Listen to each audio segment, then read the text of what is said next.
हाशिम के भाई हस का किस्सा सुनते हैं। आज़ाद कश्मीर के इलाके बाग से ताल्लुक़ रखने वाला 5 साला बच्चा हाजी स्कूल वैन का इंतज़ार कर रहा था, लेकिन गाड़ी को देर हो चुकी थी और हज़ एक बहादुर और पुरज़्म नौजवान लड़का होने की वजह से अकेले घर जाने का फ़ैसला किया। फासिला काफ़ी था और पहाड़ी इलाके ने इसे और भी मुश्किल बना दिया। दरी असना जब स्कूल वैन स्कूल पहुंची तो हुक्काम को एहसास हुआ कि हज़ जहाज़ में सवार नहीं था। उन्होंने फ़ौरन इसके वालिद से राबिता किया, जो बाग से बहुत दूर काम कर रहे थे। हज़ के वालिद फ़िक्रमंद थे और अपने बेटे को तलाश करने के लिए सबको फ़ोन करने लगे।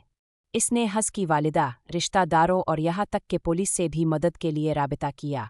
घर पर हज़ का छोटा भाई हाशिम अपने खिलौनों के साथ खेल रहा था, बाहर होने वाले हंगामा से बेखबर था। जब इसने अपनी माँ को रोते हुए और लोगों को बुलाते हुए देखा तो वो डर गया और पूछा, माँ क्या हुआ है? इसकी माँ ने इसे पुरसुकून करने की कोशिश की, फ़िक्र ना करो हाशिम, हम सिर्फ हज़ को तलाश कर रहे हैं। वो स्कूल वैन में सवार नहीं हुआ और हम इसे तलाश करने की कोशिश कर रहे हैं। हाशिम की आंखें तशवीश से फैल गईं। हज़ कहाँ है? मैं इसे देखना चाहता हूँ। तभी हज़ की माँ ने इसे अपने घर के सामने थका हुआ लेकिन महफूज खड़ा देखा।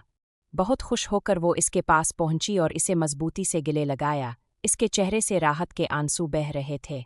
हाशिम अपने भाई को महफूज और सेहतमंद देखकर मुस्कुराया और इसे गले लगाने के लिए भागा।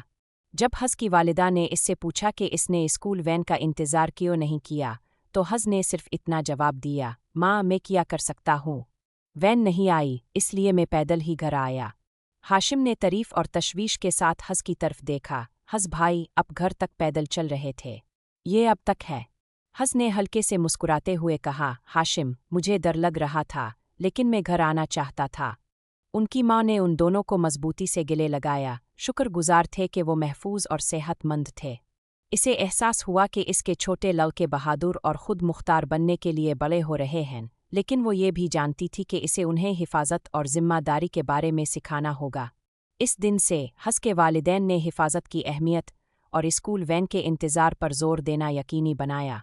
हज़ ने बहादुर होने के साथ साथ महफूज और ज़िम्मेदार होने के बारे में भी एक कीमती सबक सीखा, और हाशिम ने अपने भाई की बहादुरी की तारीफ़ करना और ख़ुद को ज़्यादा मोहतात रहना सीखा।